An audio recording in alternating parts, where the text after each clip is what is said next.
우리들의 이야기를 함께 나누는 스토리 코리아입니다. 전 세계적으로 화제가 되고 있는 K-팝 데몬 헌터스인데요. 이번에는 특히 예술과 비평에 대한 안목이 뛰어나고 자국 문화에 대한 자부심이 강하다고 알려진 프랑스에서 한국을 소재로 한 애니메이션 영화를 어떤 시선으로 바라보고 있을까요? 오늘은 프랑스 시청자들의 솔직하고 깊이 있는 반응을 통해 K-팝과 한국 문화가 프랑스에서 어떻게 받아들여지고 있는지 그들의 진솔한 목소리로 함께 확인해 보겠습니다. 먼저 헌트릭스 루미의 프랑스 노래 부분을 담당한 가수부터 소개해 드릴게요. Salut les gars, je vous fais une petite vidéo parce que j'ai reçu beaucoup de ce genre de commentaires et bon, ça me fait trop plaisir, je vais pas vous mentir. Je pense que vous avez reconnu ce personnage qui fait un carton. Je m'y attendais vraiment pas du tout. C'est Rumi et donc je suis la voix française chantée de Rumi et que chantée. La voix parlée c'est Ophélie Orphelin qui est absolument exceptionnelle. Donc voilà, j'ai dû fitter avec sa voix pour les chansons. Pour répondre à tous les commentaires de ce type, les chansons ne sont pas destinées à aller sur les plateformes pour l'instant. Je pense que Netflix ne s'attendait pas à un tel succès, très franchement. Et donc, ils n'ont pas prévu des mix qui sont prêts à aller sur les plateformes. Je sais que quelqu'un a lancé un genre de comment dire de pétition pour qu'il change d'avis. Donc n'hésitez pas à aller la signer si vraiment vous avez envie de faire le max pour que ces chansons existent sur Spotify, Deezer, etc. En tout cas, merci infiniment pour vos commentaires. Je vais aller voir un petit peu tout ce que vous dites. J'aime beaucoup échanger et je répondrai à vos questions si vous en avez. En tout cas, allez voir ce film si vous ne l'avez pas encore vu. Et merci pour vos commentaires trop mignons! 프랑스 루미의 라이브도 안 들어볼 수 없겠죠? J'ai beau mentir, mais sur ma peau, je lis le pire de tous mes fardeaux. Ma voix se brise et se me faux. J'essaie de rire, je me noie dans le chaos, mais avec toi je suis enfin mieux. Je devrais te fuir, mais je ferme les yeux. J'ai tant voulu changer, ensemble on peut changer, mais sans toi je n'y arriverai pas. Le monde est meilleur depuis que je t'ai trouvé. Je sens que mon cœur est en paix à tes côtés. Si on affrontait ce qui nous retient, si on avançait ma main dans ta main. Tu as des secrets, mais j'en ai autant que toi. Si on essayait de mener un autre combat, si on affrontait ce qui nous retient, si on laissait derrière notre chagrin. J'ai vu K-pop Demon Hunter sur Netflix et je dois avouer qu'en voyant la bande-annonce, je m'attendais à quelque chose de plutôt léger et sur le ton de l'humour et honnêtement, j'ai pris une claque, ce film est une dinguerie. Visuellement déjà, c'est magnifique. C'est super stylisé, hyper coloré, l'animation est dynamique et vraiment il y a une DA qui envoie du lourd. La bande son est géniale, elle est d'ailleurs disponible sur toutes les plateformes. J'ai un gros coup de cœur pour Free et Golden. Pour ma part, j'ai vu le film en version française et je dois vraiment, mais alors vraiment souligner la qualité de celle-ci. C'est Anaïs Delva que je ne présente pas parce que tout le monde connaît, qui a bossé sur l'adaptation et la direction artistique des chansons. Et franchement, chapeau, bravo à toi et à ton équipe, c'est incroyable. Le casting des voix, le choix, il est parfait. On retrouve pour la voix de Rumi, Noémie Orphelin, pareil qu'on ne présente plus puisqu'elle a prêté sa voix notamment à Kristen Stewart, mais également à Barbie. On a également Alexiane Brock pour la voix chant et franchement, elle a fait une prestation de dingue, je suis fan. Pour la voix de Mira, on retrouve Vanessa Van, et je vais m'arrêter là parce que j'ai pas envie de mal prononcer, excuse-moi, et en voix chant, Jeanne Gérosme. Et pour la voix de Zoé, on retrouve en voix chant et parler Clotilde Véry. Et j'espère qu'on aura la bande originale en version française aussi, parce que sinon vraiment, c'est du gâchis. Netflix, dépêchez-vous de nous sortir ça. Ce que j'ai adoré et préféré, c'est que derrière l'action et les paillettes, il y a un vrai fond et c'est très intéressant. Alors, sans trop en dire, sur le plan psychologique, il y a un vrai combat intérieur. Le film montre à quel point ça peut nous ronger de devoir cacher qui nous sommes réellement et de enterrer nos émotions et que finalement, ce n'est pas la solution. Autre chose que j'ai aussi trouvé intéressant, c'est les différentes étapes du deuil qui sont ici vraiment bien illustrées. Alors je trouve qu'il y a un autre message qui m'a marqué et qu'on voit rarement, c'est sur l'idolâtrie. Cette espèce d'énergie, de pouvoir en fait qu'on donne aux artistes qu'on admire. Et il y a une image très forte dans le film, c'est cette espèce de bouclier qui est créé par l'énergie des fans. Et je me dis, cette énergie en fait, qui vient des fans, qu'on retrouve souvent dans les concerts d'ailleurs, et qui est donnée aux stars, aux artistes, c'est quelque chose de beau et c'est quelque chose de puissant. Mais si elle est donnée aux mauvaises personnes, ça peut aussi devenir dangereux. Et je pense qu'il faut vraiment être conscient et vigilant avec ça. Bref, c'est pas juste un film cool avec des démons et de la K-pop comme son nom laisse à croire. Si vous aimez ça, c'est sûr, vous allez adorer. Mais le plus intéressant, j'ai trouvé, c'est que c'est une vraie réflexion sur l'identité, la sincérité et sur le regard qu'on porte sur soi-même et sur ceux qu'on idéalise. C'est dispo sur Netflix, franchement allez voir, ça vaut le détour.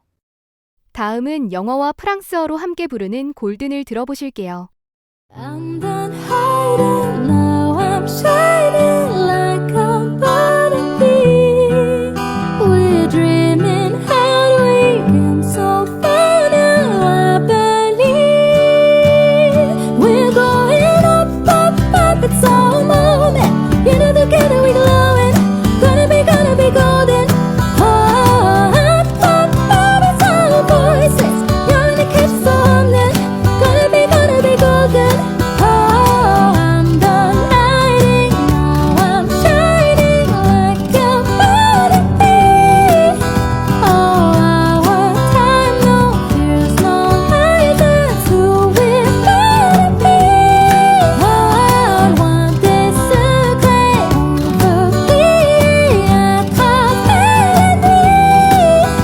nous les guerrières et nos voix puissantes face à l'ennemi.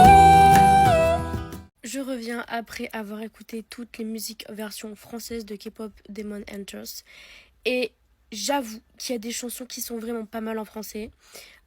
Par contre, les chansons où il y a du rap, c'est zéro pour moi. Le rap de Soda Pop, je suis désolée, les paroles, enfin, pour moi, Soda Pop ne marche pas du tout en français. Elle est affreuse.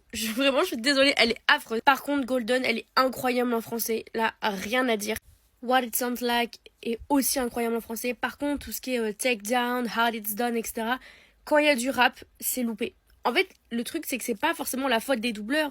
C'est que le rap coréen, disons que c'est quelque chose de spécial. On peut pas imiter le rap coréen si on veut le faire en français. C'est impossible.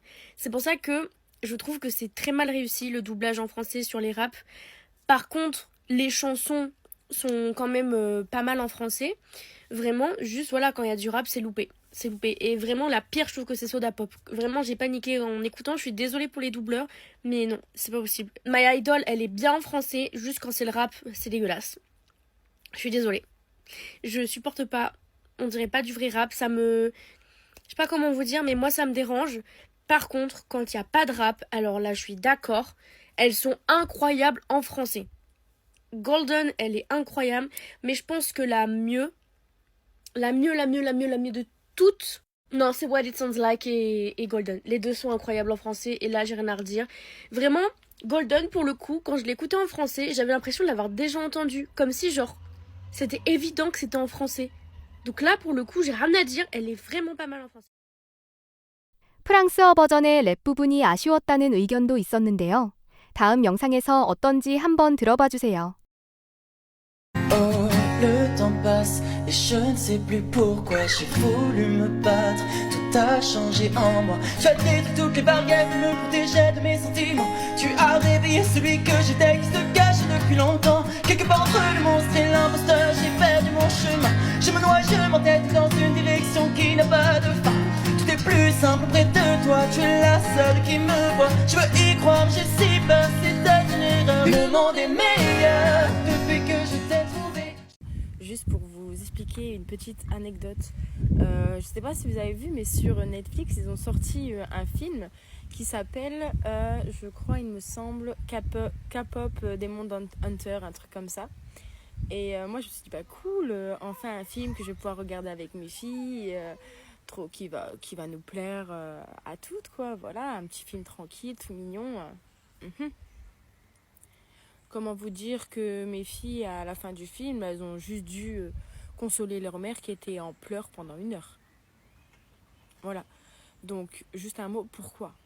Pourquoi Netflix? Vous faites des dessins animés comme ça, on se dit c'est pour les enfants, et au final, nous adultes, on finit le cœur brisé. Et c'est à nos enfants de nous consoler. Heureusement, elles n'ont pas encore l'âge de comprendre votre fin, là. Mais pourquoi, en fait? Pourquoi? Je comprends toujours pas. En fait, je me remets toujours pas. Je pense que c'était un truc pour enfants, moi. Pourquoi vous faites ça aux enfants? Pourquoi vous leur infligez ça? Non, mon cœur, il reste fermé, là. Je me remets toujours pas. Vraiment. Hunter, qui est vraiment génial. Genre vraiment, je m'y attendais. J'entendais du fan service de fans de K-pop. Du coup, je me disais, ça va être un truc vraiment pour les gamines. Et c'est un peu le cas, mais en vrai, c'est un très bon film. Et je trouvais qu'il était vachement bien amené. Le scénario est un peu original. Les dessins sont très cool. Les chansons sont géniales. Et c'est là où je vais en venir. C'est qu'on est un des rares pays où on double tout. Je sais que beaucoup de gens sont en mode ah, non, mais la VO, c'est tellement mieux. Je suis d'accord, globalement c'est mieux. Seulement, en fait, vous ne pouvez pas obliger chaque personne à passer leur temps à lire des sous-titres pendant un film pour l'apprécier. Surtout que je trouve que c'est une grande tendance à dévaloriser le travail des doubleurs et doubleuses qui font un travail formidable et qui en général d'ailleurs est très bon. Exemple débile, mais le doublage de Desperate Housewives est genre vraiment l'un des meilleurs doublages au monde. Le doublage du The Assaillant Prada par exemple est génial. Enfin bref, il y a plein de moments dans le doublage français qui sont pépites. Et on est en train d'en vivre un en ce moment, surtout que c'est du cinéma d'animation, donc vous n'avez pas d'excuses, il n'y a pas de VO, parce que c'est des dessins qui parlent, ce ne sont pas des gens. Ce film est incroyable, les chansons en VO sont géniales, on est d'accord, les chansons en VF sont incroyables, et à chaque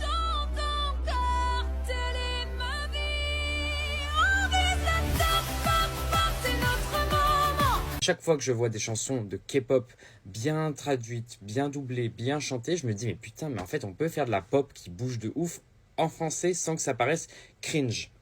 Bref, vidéo un peu longue pour vous dire justement qu'en fait j'en ai marre qu'à chaque fois qu'il y a un film où la VF est géniale et où notamment les chansons de la VF sont géniaux, on n'est pas accès. Genre c'est impossible de trouver l'accès sans les voix du film qui parlent par-dessus. Enfin bref, la version studio n'existe pas. Ça m'avait fait le coup pour Belle, qui est l'un de mes films d'animation préférés. Une mélodie pour m'envoler. Dis pourquoi ici. Louane a fait un travail formidable sur Belle et Sony n'a jamais voulu, je crois que c'est Sony, a jamais voulu sortir les chansons en VF. Ce que je trouve toujours très bizarre parce que vraiment, enfin, je ne sais pas, moi je ne suis pas à leur place, mais est-ce que ça coûte vraiment de l'argent de mettre sur Spotify et Deezer quelque chose qui va vous rapporter de l'argent en faisant des vues? Tout ça pour vous dire qu'après avoir reach out chacune des chanteuses doubleuses du film K-pop Demon Hunter, j'en suis venu à la conclusion qu'il y a quand même de grandes chances que ça ne sorte jamais. Et comme vous le savez, c'est numéro 1 sur Netflix, vous-même vous adorez, et j'imagine que beaucoup d'entre vous l'ont peut-être regardé en français. Bref, tout ça pour vous dire que je n'ai fait jamais ça, mais j'ai créé une pétition qui s'affiche juste ici sur le site change.org, qui est le site classique pour faire des pétitions. Je vous mets le lien en dessous. Je ne sais pas si vous pouvez cliquer, vous pouvez le copier. Sinon, vous avez juste à taper le titre de la pétition et vous allez tomber dessus sur change.org. Ça prend 2 secondes. Je sais que ça vous fait chier, mais n'hésitez pas à le faire parce que peut-être que si on récolte genre 1 million de signatures, en fait, Netflix va accepter de sortir les chansons en version studio. Et comme ça, moi, je pourrais les écouter sur Spotify, sur Deezer ou autre dans mes oreilles. Donc si vous aussi, vous avez envie de voir le monde changer à travers des musiques de K-pop en français, n'hésitez pas à venir faire ça parce que ce serait cool. Et ça montrerait aussi qu'on respecte le travail des doubleurs français qui est trop souvent décrié à mon égard, à mon avis. Si tu fais du doublage, n'hésite pas à les signer et à commenter. Mon petit soda pop, je ne pense qu'à toi. Tes paroles, je les bois. T'es mon soda pop, mon petit soda pop. Bébé, tu me donnes chaud. Avec toi, tout est beau. T'es mon soda pop. Hey, vous savez quoi? J'ai lancé K-pop Demon Hunters en pensant mater une comédie musicale flashy et un peu niaise sur Netflix. Eh ben c'est pas du tout ce que j'ai eu, et je vous en parle. Pour ceux qui sont réfractaires aux paillettes de la K-pop, je vais essayer de vous donner des arguments. J'ai eu un cocktail brillant de folklore, de K-pop et de trauma bien empaqueté. Alors déjà, il faut savoir que ce film, il sort pas de nulle part. Il nous vient de Sony Pictures Animation. Oui, le même studio qui nous a offert le Spider-Verse. Tu imagines déjà le niveau visuel, hein? À la réal, on retrouve Maggie Kang, qui est une fan de K-pop. Je crois, si je ne me trompe pas, qu'elle est née à Séoul. Et en plus de ça, ancienne animatrice chevronnée, elle a été chez Illumination, DreamWorks et j'en passe. Elle est accompagnée à la réalisation par Chris Appelhans, autre vétéran de l'anime. Bref, 2 créatifs qui ont un CV long comme le bras. Et ça se sent parce que derrière les couleurs et les paillettes, il y a de la réflexion. On suit Romy, une idole brillante en façade mais fracturée à l'intérieur. Son groupe, les Huntrix, n'est pas seulement à la tête des charts mais agit dans l'ombre comme gardienne ésotérique. À coups d'armes magiques et de chants, elles se battent contre des démons menés par un certain Queen Ma, un maître du chaos et du mal absolu. Très stylé. Les chansons addictives, mais très vite tu captes que le vrai monstre, le vrai méchant de l'histoire, ce n'est pas le fameux Queen Ma qui ressemble à un énorme feu violet, c'est en réalité la pression sociale. Queen Ma, c'est littéralement une personnification de la culpabilité, inspirée du folklore coréen où les Ma sont les esprits destructeurs. Oui, je vous avais dit que c'était plus profond qu'on l'imagine. Et là, tu réalises que c'est pas juste une comédie musicale rose bonbon, c'est une critique douce amère de l'industrie de la K-pop et pas que. Pas un coup de marteau, mais un doigt tendu vers le système. Pas pour les condamner, mais pour le regarder en face. Évidemment, nous avons un peu de romance entre 2 personnages, je vous laisserai découvrir lesquels, mais ce que je peux vous dire, c'est que c'est un parfait jeu de miroir. C'est pas une love story random, c'est 2 figures opposées mais synchronisées dans leurs failles, et le tout sous couvert de quelques stéréotypes de drama, ce qui n'est pas pour nous déplaire, surtout si vous en êtes friands. Ils se confrontent à eux-mêmes en se rencontrant.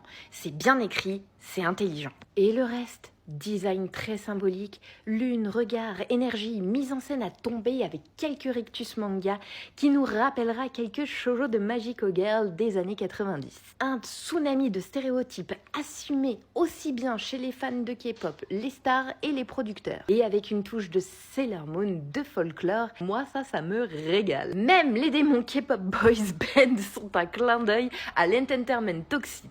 T'es prévenu, ils sont nocifs, mais tu tombes tout de même sous le charme. Les chansons font avancer l'histoire, on est sur de la vraie comédie musicale, pas juste du chant calé comme ça pour la décoration. Et moi, ancienne consommatrice de K-pop génération 21, Shiny, TVX, Q, Big Bang, je retrouve la recette et les mimiques de la K-pop des années 2010 mélangées à des tendances plus actuelles telles que Blackpink, BTS, tout saupoudré d'un peu de Sailor Moon et de folklore coréen. Un patchwork qui marche. Et les chansons, traduction et faire, au top. Au final, c'est un film qui aime la K-pop, mais qui n'est pas aveugle. C'est une lettre d'amour avec une mise en garde et franchement, elle a fait du bien. 남성이 부르는 골드는 어떨까요? Dans le silence depuis l'enfance, je me cache, je m'efface. Mise en lumière, comment me faire à cette place? Moi qui suis né pour que l'on me voie. Entre 2 vies, dis-moi qui je suis.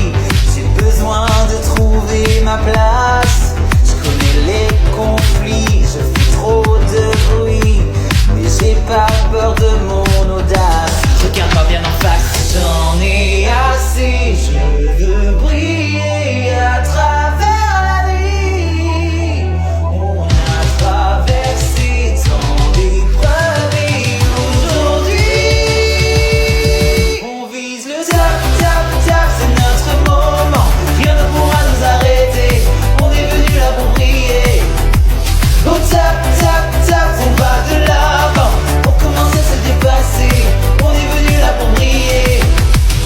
Loin des secrets, on veut briller à travers la nuit. Nous les guerrières aux voix puissantes face à l'ennemi. Bon, vous avez été très nombreux à venir me voir et me dire faut que tu regardes K-pop Demon Hunter, faut que tu regardes K-pop Demon Hunter, faut que tu regardes K-pop Demon Hunter, faut que tu regardes K-pop Demon Hunter. Donc, j'en ai profité le week-end dernier et j'ai vu K-pop Demon Hunter. Relax, on se détend, j'ai bien aimé. D'accord? J'ai bien aimé, oui. Est-ce que je considère que c'est un grand film? Pas exactement. Je trouve que j'ai été plus touché par The Mitchell vs. The Machine ou Across the Spider-Verse. Là, c'est à peu près du même niveau que Into the Spider-Verse, que j'avais bien aimé. Visuellement, je l'avais trouvé incroyable, comme celui-là. Mais en termes de scénario, je parle de Into toujours, ça m'avait un peu laissé un peu dérangé. Là, on est sur un film qui est bien, qui marche. Je peux comprendre qu'il trouve un public. Et on est quand même bien loin de ce que Sony avait fait avec des étrons comme Hotel Transylvanie, Angry Birds, les Schtroumpfs, ou Tempête de boulets de géants, tout le monde se crée des émojis. Hein. Oh, c'était pas bon ça. Ouf, oh, c'était pas bon. Non, non, non, non, non. L'histoire, vous la connaissez déjà, c'est 3 chasseresses, chanteuses de K-pop, qui chassent également les démons le reste du temps. Et en gros, elles doivent conserver leur espèce de barrière de protection pour empêcher le roi démon de coloniser la Corée. Et donc, il y a un groupe de démons qui décide de les affaiblir en les battant à leur propre jeu, c'est-à-dire créer un groupe de K-pop masculin. Tout simplement. Déjà, qu'est-ce que j'ai aimé là-dedans? L'animation. Soyons évidents, c'est un style extrêmement inspiré de ce qui a été fait dans Spider-Verse, les 2 Spider-Verse, bientôt les 3. Et oui, ça marche, ce côté un peu saccadé, un peu comics, énergique, ça donne un côté beaucoup plus vivant à l'animation, et ça marche. C'est le style d'ailleurs qui a été repris par DreamWorks lorsqu'ils ont fait le Chapeauté 2, La Dernière Quête, et Disney Fox récemment avec le film animé Predator Killer of Killers, que j'ai d'ailleurs préféré à K-pop Demon Hunter. Donc ce style d'animation, ça marche, c'est énergique, ça donne vraiment du peps, ça donne des angles de folie, et t'as l'impression que t'as beau faire pause à n'importe quel moment, ça marche. Qu'est-ce que j'ai aimé d'autre? La bande son aussi, et ça c'est de la part de quelqu'un qui n'aime pas la K-pop. Donc je pense que si vous adorez la K-pop, vous allez surkiffer. Là, pour moi, qui était vraiment pas fan de du produit qu'on proposait dans la bande-annonce et de ce que j'avais entendu dans les clips, il y a un effet un peu Encanto, à savoir qu'en plus tu écoutes la bande originale, et plus tu vas aimer les chansons. C'est-à-dire que moi, en gros, Encanto, il y avait 1-2 musiques que j'aimais vraiment, les autres pas trop, et à force de les écouter encore et encore et encore et encore et encore, là, je les ai beaucoup plus appréciées. Celle que j'aimais vraiment de base dans K-pop Demon Hunter, c'était Golden, première fois que je l'ai entendue, et là, j'avoue que maintenant, Your Idol, par exemple, je l'écoute en boucle maintenant, et elle commence à faire son petit bonhomme de chemin. Donc ça commence les musiques commencent à rentrer, je commence à les apprécier. Donc, si en plus vous êtes vraiment fan de ce style, mais vous allez adorer. Ensuite, ça peut paraître simple, mais la représentation de la culture coréenne, à la fois traditionnelle et moderne, c'est présenté avec beaucoup de respect. Les personnages parlent anglais, mais avec quelques petits éléments de coréen, à la fois dans les chansons et dans leur dialecte, dans leur façon de parler. Donc ça fait toujours plaisir. Les costumes, les buildings, j'imagine que ça se passe à Séoul, sont bien rendus, on s'y croit, tout simplement.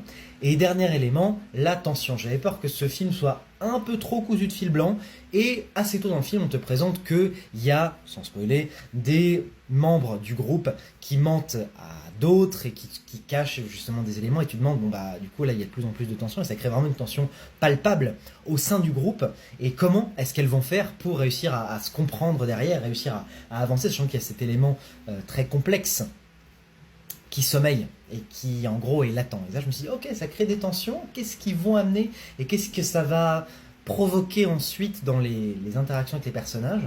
J'étais curieux de voir ça. Maintenant, on va parler un petit peu des négatifs. Premièrement, la confiance du studio, parce que c'est quand même assez drôle que Sony, qui a l'habitude de faire certaines grosses sorties au cinéma, là bizarrement on l'a sorti sur Netflix. Qu'est-ce que ça veut dire en termes de studio? Ça veut dire, ce film-là, s'il marche pas, tant pis, on le mettra juste en loose day sous le tapis sur Netflix. Et s'il marche bien, on peut quand même se faire un max de thunes dessus. En gros, ils étaient clairement pas confiants pour une sortie ciné. S'ils pensaient vraiment que le film allait marcher, comme ils l'ont fait pour La Grande Aventure Lego avec Phil Lord et Miller, c'est pas une film Sony, hein, ça c'est un film Warner Brothers, ou comme ils l'ont fait pour les films Angry Birds, ou même Tempête de boulettes géantes, il l'aurait sorti au ciné. Ça, ce film, d'autant plus que c'est pas un film qui plaît 100% à un public américain, vu que ça se passe pas en Amérique, je pense qu'ils se sont dit, ouais, dans le doute, on va quand même le mettre un peu en loose day sur Netflix, comme ils ont fait pour Vivo d'ailleurs, comme ils ont fait pour quelques autres, The Mitchell contre les machines. Donc je trouve ça dommage que ce studio n'ose pas autant pousser en avant des productions un peu originales comme ça, quitte à se vautrer, quoi, juste au moins essayer. On a quand même eu les Schtroumpfs et Angry Birds et les Hôtels Transylvanie, qui sont je déteste les Hôtels Transylvanie, qui sont tous sortis au ciné. Pourquoi pas Mitchell contre les machines ou K-pop Demon Hunter? C'est quand même assez dingue. Deuxièmement, la morale du film. C'est-à-dire qu'en gros, il y a toute une idée très positive de base, qui en gros te dit il faut se battre contre les démons, mais les démons sont pas tous mauvais. Ok, bonne idée, pourquoi pas, ouais, un peu comme Star vs Forces of Evil, ou Star Butterfly, ça a introduit ce concept que c'est pas aussi manichéen que ça, tout n'est pas tout blanc, tout noir. Peut-être qu'il y a des démons qui sont pas si durs, pas si cruels, peut-être qu'ils ont été, ils ont eu des vies dures qui les ont amenés à se démoniser, peut-être un petit peu comme Demon Slayer, comme dans Demon Slayer, mais pourquoi pas. Intéressant. Et cette morale, moi ce qui me dérange surtout, c'est qu'à la fin du film, elle est complètement passée par la fenêtre. C'est-à-dire qu'en gros, tu sens que tu as un personnage qui a plus ou moins des remords et qui demande aux démons, est-ce que c'est le roi démon qui vous oblige à faire ça, et qui du coup n'ose pas frapper les démons peut-être parce qu'ils ont une conscience et peut-être qu'ils sont pas si mauvais que ça. À la fin du film, au combat final, on s'en fout. Hein. Là, on dégomme des démons par douzaines, sans aucun état d'âme d'ailleurs. On y va, on les trucide et on y va bon gré mal gré. Ça, j'avoue que je me suis dit ouais. Que la morale se prenne un peu les pieds dans le tapis comme ça, ouais, dommage. Ensuite, les animations faciales. Alors, j'avoue, j'ai vanté les mérites de l'animation, du style d'animation, mais les styles de personnages beaucoup trop expressifs, moi, au bout d'un moment, ça me gonfle. Et ça me fait même bien cringer, avec des énormes yeux qui prennent des énormes emojis, et des grandes bouches qui prennent des formes incroyables, et les trucs caricaturales, etc. À bout d'un moment, ça me saoule. Et ça me faisait déjà un petit peu cringer dans Alerte Rouge. Mais ce qui est très bizarre, c'est que dans Alerte Rouge, les gens avaient été hyper salty là-dessus. Les gens avaient été très fruity et très dur avec Alerte Rouge, qui est un film qui, je trouve, a plein de défauts, mais qui en soi n'est pas complètement raté. Là où, visiblement, K-Pop Demon Hunter a l'air d'avoir un passe-droit magique. Cette espèce de deux poids deux mesures, je trouve ça toujours un petit peu bizarre, hein, mais bon... J'avoue que moi, ce style d'animation trop exagéré. Heureusement, il est pas là régulièrement. Il est pas là très souvent, il est là qu'à quelques parties, et c'est pour ça que je l'avais vu que dans la bande-annonce, et la bande-annonce avait fait un concentré de ça, et j'avais trouvé que c'était... Si je me dis, punaise, si tout le film il est comme ça, je vais avoir du mal. Tout le film n'est pas comme ça, c'est juste quelques scènes, mais ces quelques scènes, je fais too much. Juste too much. Ensuite, j'avais parlé de la tension de base, c'est-à-dire que, comme je disais, une des chasseresses cache quelque chose au reste du groupe. Qu'est-ce que ça va créer en termes d'énergie, en termes de dynamique, comment ils vont réussir à outrepasser ça.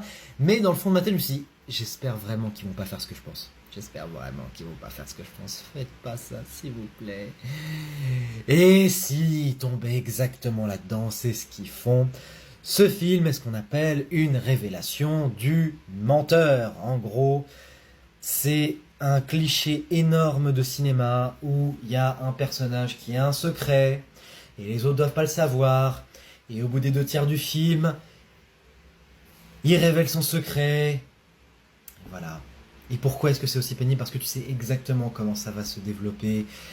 Ils vont pas réussir à le comprendre, ils vont pas lui pardonner, et du coup l'autre il va faire ses excuses, et à la fin ils vont se réconcilier, ce qui fait que tu sais exactement comment le film va s'enchaîner au fur et à mesure, et je trouve ça vraiment hyper prévisible, et ça c'est dommage, c'est vraiment dommage. Dernier élément négatif, je vois pas l'intérêt de faire une suite. Vraiment là-dessus, en fait, tout ce qui a dû être conclu est conclu, et le film se finit sur une note très bonne, donc juste pour rajouter un petit peu de drama ou de mettre en avant ce que les fans veulent comme cheap, j'avoue que ça servirait pas. Par contre, un préquel, super intéressant, jouer sur la dynamique des personnages, leurs origines, hyper intéressant. Donc vraiment, là encore, K-Pop Demon Hunter, bonne surprise. Je suis content de l'avoir vu, j'irai pas le revoir régulièrement, mais franchement, satisfait de l'avoir vu. Je peux que le recommander, je suis pas fan de tout, mais je m'attendais à passer un bien pire moment face à ça. Donc, moi qui partais avec un a priori assez négatif, beau boulot, franchement. 프랑스 시청자들의 의견을 들어보셨는데요. 어떠셨나요? 여러분의 의견도 나눠주세요. 오늘도 함께 해주셔서 감사드리고요. 우리들의 이야기를 함께 나누는 스토리 코리아였습니다. 다른 국가의 반응 영상으로 다시 인사드릴게요. 기쁜 나날 되세요.